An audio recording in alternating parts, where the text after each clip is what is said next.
सत्य घटनाओं पर आधारित प्रस्तुत कार्यक्रम के लिए नाट्य रूपांतरण और प्रासंगिक दृश्यों का सहारा लिया गया है। दर्शक ये ध्यान रखें। वडनगर के गौरीकुंड में हर साल जन्माष्टमी के अवसर पर बड़ा मेला लगता था। पिता दामोदर दास मोदी ने नरेंद्र को मेला घूमने के लिए 1 रुपया दिया।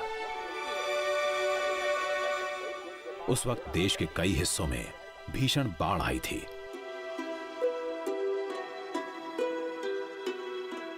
नरेंद्र ने दोस्तों से बात की और सबसे 1-1 रुपया लेकर मेले में चाय का स्टॉल लगा लिया। अपने घर से स्टोव और बर्तन ले आया। चाय बनाना तो वो जानता ही था।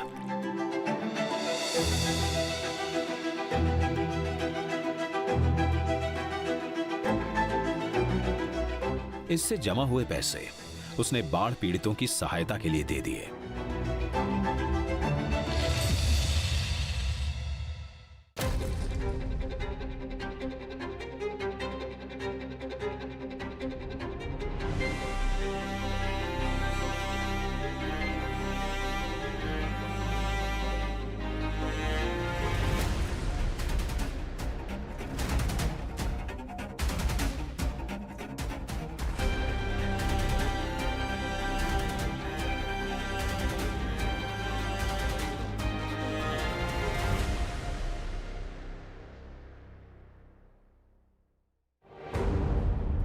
साल 1973 अहमदाबाद के एलडी इंजीनियरिंग कॉलेज का हॉस्टल।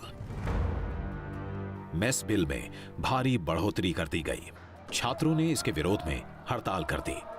23 साल का नरेंद्र भी इस आंदोलन से जुड़ गया। ये चिंगारी गुजरात में महंगाई, बेरोजगारी, कालाबाजारी और भ्रष्टाचार के विरुद्ध ऐतिहासिक नवनिर्माण आंदोलन के रूप में भड़क गई।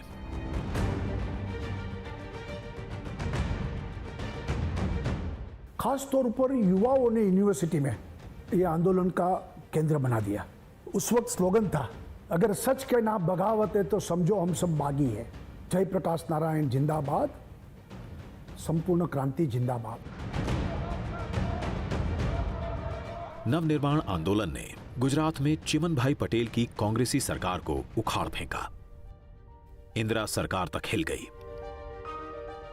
नवनिर्माण के बाद चुनाव हुआ तो पहली बार गैर कांग्रेसी सरकार बनी, जनता मोर्चा बना, बाबूभाई जसभाई पटेल मुख्यमंत्री बने। जल्द ही एक और बड़ा राजनीतिक भूकंप आने वाला था। 12 जून 1975 इलाहाबाद हाईकोर्ट के जज जस्टिस जगमोहन लाल सिन्हा ने इंदिरा गांधी के रायबरेली से सांसद के तौर पर हुए चुनाव को रद्द कर दिया। इंदिरा गांधी 1971 में हुए चुनाव में सरकारी तंत्र का दुरुपयोग करने की दोषी पाई गईं। इलाहाबाद हाईकोर्ट के फैसले को इंदिरा ने सुप्रीम कोर्ट में चुनौती दी। देश की सबसे बड़ी अदालत से भी उन्हें खास राहत नहीं मिली। 25 जून 1975 की रात इंदिरा गांधी ने पूरे देश में इमरजेंसी लगा दी। भाइयों और बहनों, राष्ट्रपति जी ने आपातकाल की घोषणा की है। राष्ट्र की अखंडता के लिए कठोर कार्रवाई करना जरूरी है। मैं आपको ये विश्वास दिलाना चाहती हूँ कि इस नए आपातकाल की घोषणा से कानून प्रिय नागरिकों के अधिकारों पर किसी प्रकार से असर नहीं पड़ेगा और नागरिकों के मौलिक अधिकार छीन लिए गए। प्रेस पर सेंसरशिप लाद दी गई। अखबारों को सरकार के खिलाफ एक भी शब्द लिखने का अधिकार नहीं था। उस वक्त टीवी नहीं था, ज्यादातर प्रिंटिंग प्रेस था, उसके माध्यम से मीडिया चलता था। तो शाम को आपका जो न्यूज़पेपर बना हो वो पुलिस स्टेशन में दिखाना पड़ता था। उसमें से अगर इंदिरा गांधी के खिलाफ कुछ है तो निकालना पड़ता था, कांग्रेस के खिलाफ कुछ है तो निकालना पड़ता था। विपक्ष के बड़े नेताओं के साथ लाखों की तादाद में आम लोग गिरफ्तार किए गए। 25 जून 1975 का दिन भारत के इतिहास में एक कलंक दिन के रूप में याद किया जाएगा। इमरजेंसी के काले दौर में 25 साल का युवा नरेंद्र भी लोकतंत्र बचाने की लड़ाई में शामिल हुआ। पुलिस नरेंद्र को ढूंढ रही थी, लेकिन कभी साधु तो कभी सरदार बनकर वो लगातार अपना काम करता रहा। हम भावनगर कारागार में थे। मैं साधना साप्ताहिक का संपादक था और सेंसरशिप के खिलाफ लड़ा, इसलिए मैं वो कारागार में था। हम 1 साल रहे। उनको कुछ पूछना था तो वेश बदल कर आ गए वो जेल में।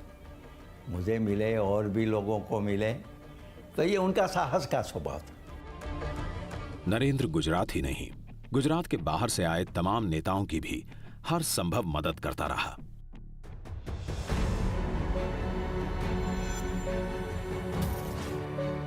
गुप्त बैठक आयोजित करने से लेकर जरूरी दस्तावेज और प्रतिबंधित पत्र पत्रिकाएं सुरक्षित जगह पहुंचाने तक।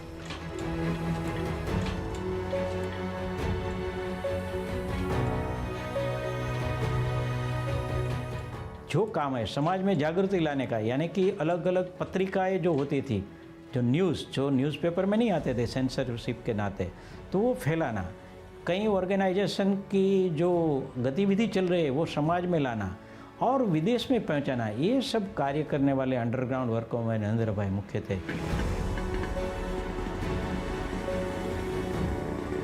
मीटिंग की सिस्टम कैसी थी? बिफोर सनराइज हमें वहाँ पहुँचना, आफ्टर द सनसेट सबको निकलना। तो मीटिंग पूरी हो गई और हम सब निकले।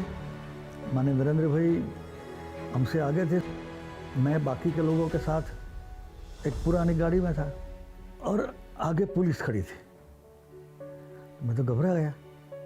उन्होंने भी देखा कि पुलिस है।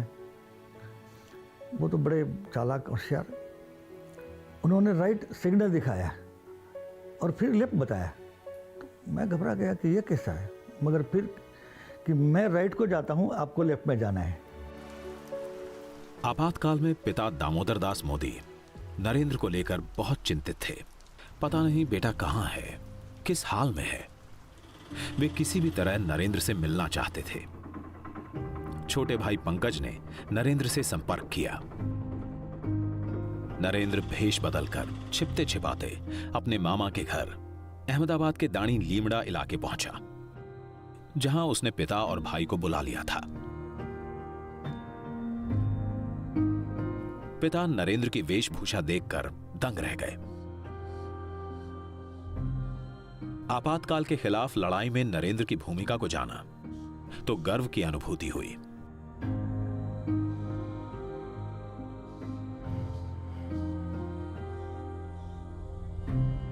इमरजेंसी ने नरेंद्र को बड़ी भूमिका निभाने का मौका दिया।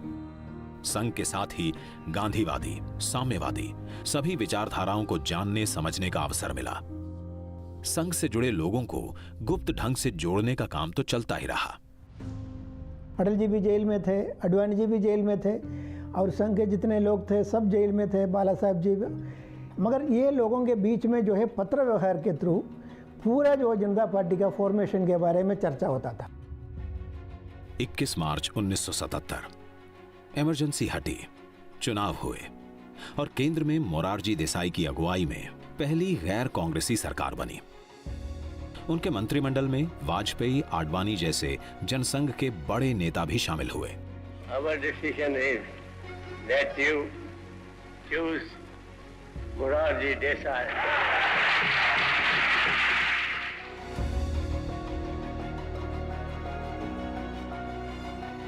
देश में नए राजनीतिक समीकरण बने।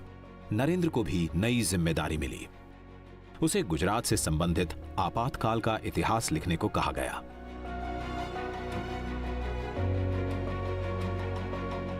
नरेंद्र ने पुस्तक लिखी, संघर्ष मां गुजरात।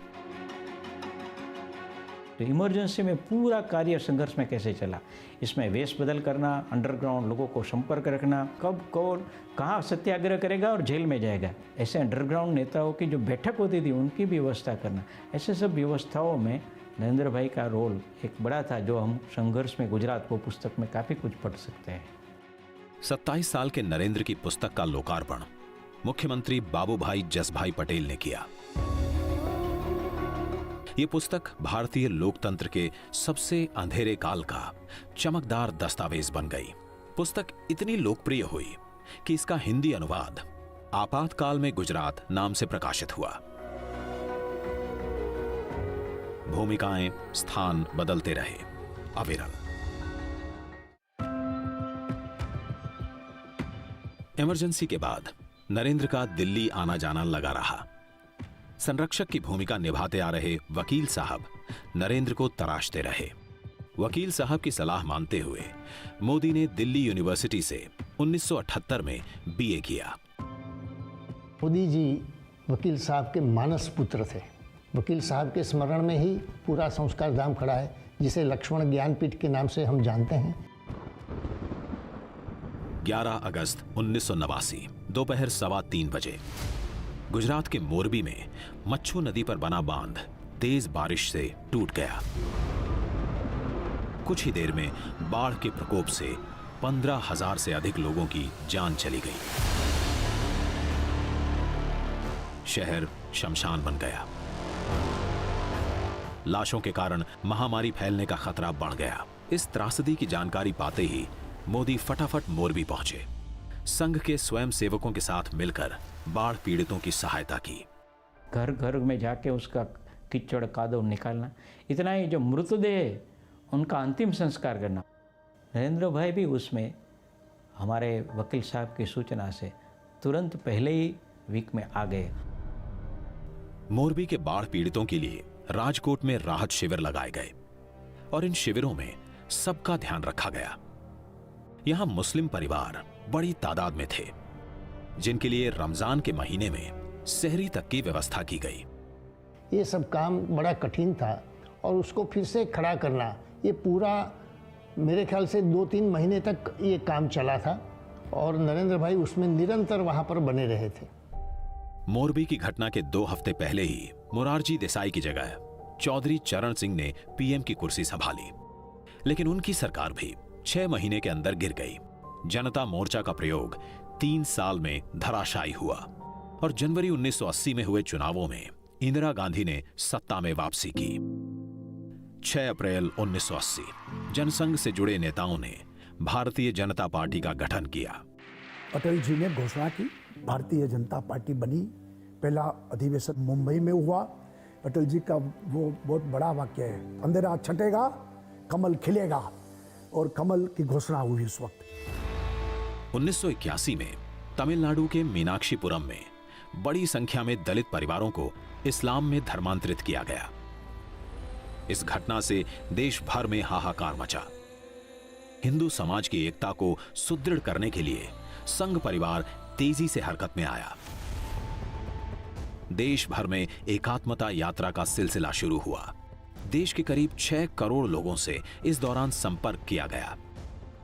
इस यात्रा के गुजरात में आयोजन का दायित्व संभाला नरेंद्र मोदी ने। मोदी की नेतृत्व क्षमता को नया आयाम मिला। देशनो तमाम नागरिक एक छे। देश के तमाम नागरिक एक है। इस उद्देश्य के साथ गंगा जी और भारत माता, गंगा जी का कुंभ और भारत माता का चित्र लेकर एक साथ 2 रथ देश भर में निकाले गए।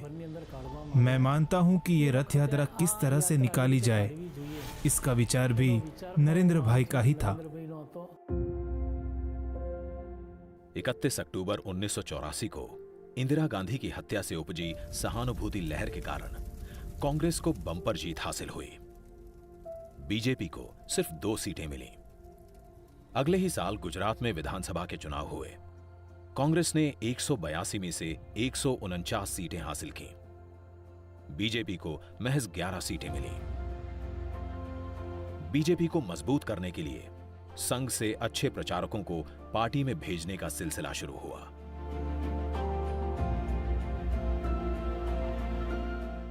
छह दिसंबर 1986 आरएसएस के तत्कालीन सरसंघ चालक बाला साहब देवरस के निर्देश पर नरेंद्र मोदी भारतीय जनता पार्टी में भेजे गए। 1.5 दशक से संघ के कार्य को विस्तार देने में लगे मोदी नए रास्ते पर निकल रहे थे। हृदय के उद्गार कविता में बह निकले। मां, मैं जानता हूं इस शरीर को अब एक नए रंगमंच पर ले जाना है। नए रंगमंच के अनुरूप इसकी साज सज्जा करनी है। मन, बुद्धि, हृदय, शरीर के इन सब अंगों को अब इस नए रंगमंच के अनुरूप ढालना है। He used to write it as a letter.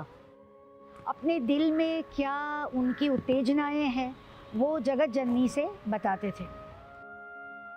उनको लगता है कि चाहे कितनी भी अंधेरी रात क्यों ना हो, चाहे कितनी भी मुश्किलात क्यों ना हो, वो माँ उनका हाथ पकड़कर उस मुश्किलात की घड़ी से उनको बाहर निकालेगी। संघ से बीजेपी में आते ही मोदी के सामने एक बड़ी चुनौती 1987 में आई, जिसे उन्होंने अवसर में बदल दिया। अहमदाबाद नगर निगम का चुनाव था। रणनीति और प्रचार की जिम्मेदारी खुद मोदी ने संभाली। नारा दिया, बस हवे तो भाजप। उस टाइम नरेंद्र भाई मोदी ने ये स्लोगन दिया था, बस अब भाजप। उस टाइम पे जो स्लोगन बने, जिस स्लोगन ने एक बहुत बड़ा अहम रोल प्ले किया बीजेपी को ऊपर उठाने का देश के पॉलिटिक्स में, इलेक्टोरल पॉलिटिक्स में, वो स्लोगन्स का जो कॉइनर थे उसके, वो ज्यादातर नरेंद्र भाई थे। अहमदाबाद नगर निगम चुनावों में बड़ी जीत के बाद नरेंद्र मोदी को गुजरात बीजेपी का संगठन मंत्री बना दिया गया। मोदी ने गुजरात में बीजेपी की जड़ें मजबूत करने के लिए यात्रा की रणनीति का सहारा लिया। किसानों के मुद्दों को लेकर 1987 में न्याय यात्रा, तो आदिवासी इलाकों को केंद्र में रखते हुए 1988 में लोक शक्ति यात्रा। तो जो प्रश्न, जो समस्या लोगों को पीड़ित करती थी, इस समस्या को लेके समस्या को हल कैसे किया जाए, उनका सुझाव देते हुए गुजरात में विविध क्षेत्रों में यात्रा हुई और इसी यात्रा से लोग जुड़ते गए।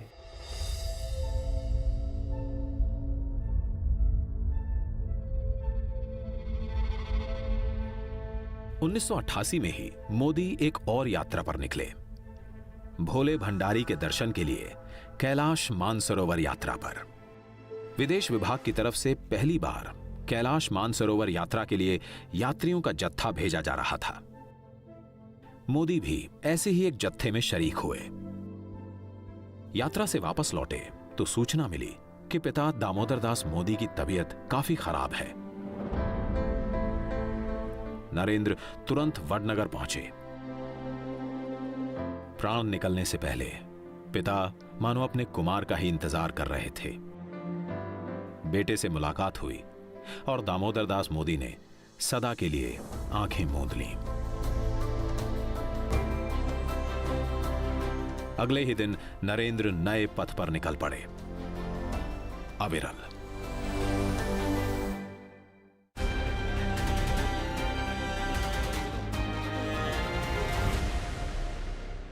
એક મંત્રીઓને જવાબદારી સોંપવામાં આવી।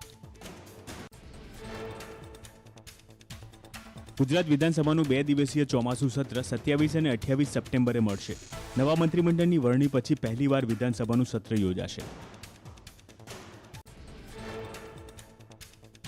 વિધાનસભા અધ્યક્ષનું પદ કચ્છના પ્રતિનિધિને મળશે। સ્પીકર પદે નીમાબેન આચાર્યનું ફોર્મ રજૂ કરાયું। ઉપાધ્યક્ષ પદ માટે જેઠાભાઈ ભરવાડનું ફોર્મ રજૂ કરાયું। રાજકોટમાં પીએચડી પ્રવેશ પરીક્ષા મામલે એનએસયુએ મેદાને। પીએચડી પ્રવેશ પરીક્ષા પાસ થયા બાદ 1 વર્ષ માન્યતાને લઈ વિરોધ। આજીવન સર્ટિફિકેટ એલિજિબિલિટી માન્યતા રાખવા એનએસયુએની માંગ। મુન્દ્રા પોર્ટ પરથી પકડાયેલ હેરોઇનનો કુલ આંકડો 3004 કિલોગ્રામ થયો। ડીઆરઆઈની સત્તાવાર જાહેરાત। અત્યાર સુધીમાં 8 આરોપીઓની ધરપકડ। અમદાવાદના વિસલપુર ગામમાં દીપડાનો ભય। વિસલપુર ગામની સીમમાં દીપડાના ફૂટપ્રિન્ટ મળ્યા। દીપડાને પકડવા વન વિભાગે પાંજરા મૂક્યા। સનાતલથી લઈને વિસલપુરની સીમા દીપડો હોવાનું અનુમાન। રાજકોટમાં લેન્ડ ગ્રેબિંગ સેલની રચના કરવામાં આવી। સરકાર કે ખાનગી જમીનો પર દબાણને અટકાવવા અને ભૂમાફિયા વિરુદ્ધ કાર્યવાહી માટે આ પગલાં લેવામાં આવશે। આણંદના વાસદ બગોદરા હાઈવે પર મચી લૂંટ। ટાઇલ્સ ભરેલી લૂંટ પલટી ખાતા લોકોના ટોળા ટાઇલ્સની લૂંટ કરવા ઉમટી પડ્યા।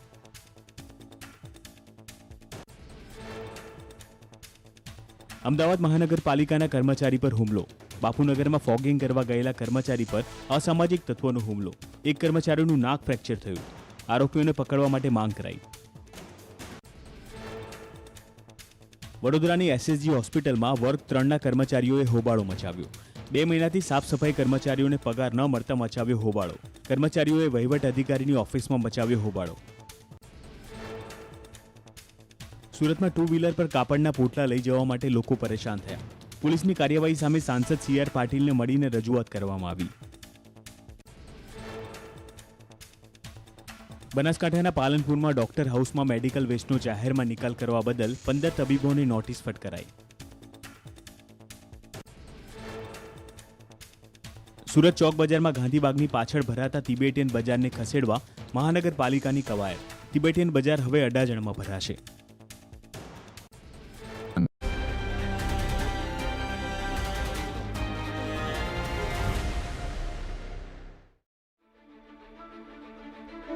बोफोर्स घोटाले के साए में 1989 के लोकसभा चुनाव हुए. गुजरात में जनता दल के साथ मिलकर बीजेपी ने चुनाव लड़ा. मोदी को अपनी रणनीतिक कुशलता दिखाने का बड़ा मौका मिला.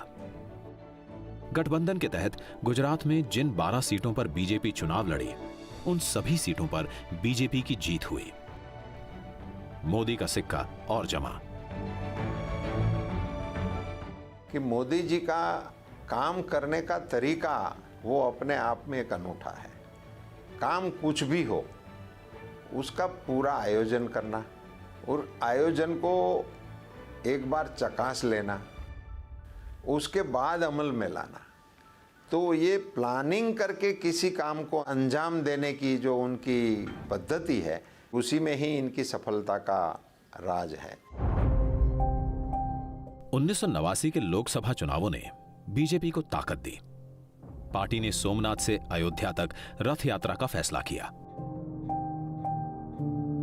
रथ यात्रा की पूरी प्लानिंग मोदी के जिम्मे रही, जो गुजरात में पहले ही कई सफल यात्राएं आयोजित कर चुके थे. सोमनाथ से अयोध्या की यात्रा बीजेपी के लिए काफी महत्वपूर्ण रहने वाली थी.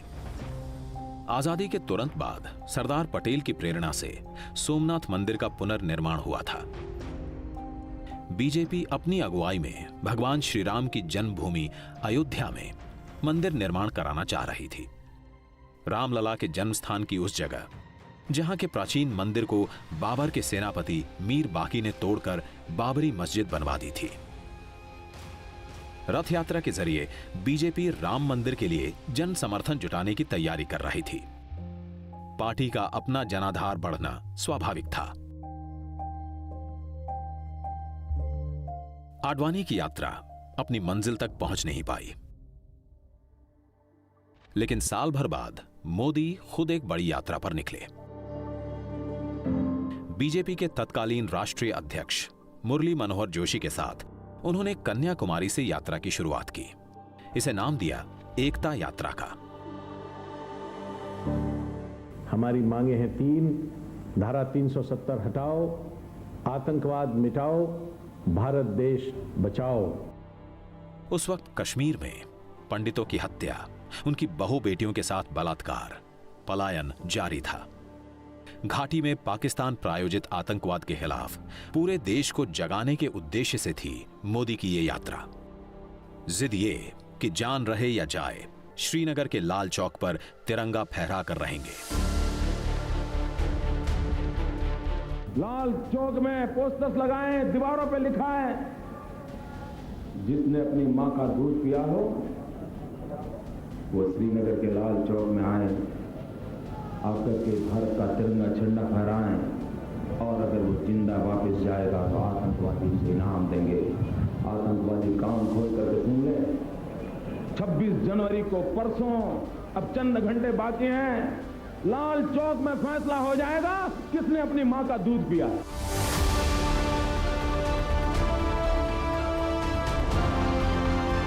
आतंकवादियों की धमकियों के बावजूद 26 जनवरी 1992 को लाल चौक पर तिरंगा फहराया गया. तो माहौल इतना भावुक था देश के लिए, एकता के लिए, कि मरने के लिए हम सब कार्यकर्ता एकदम जुस्सा में था.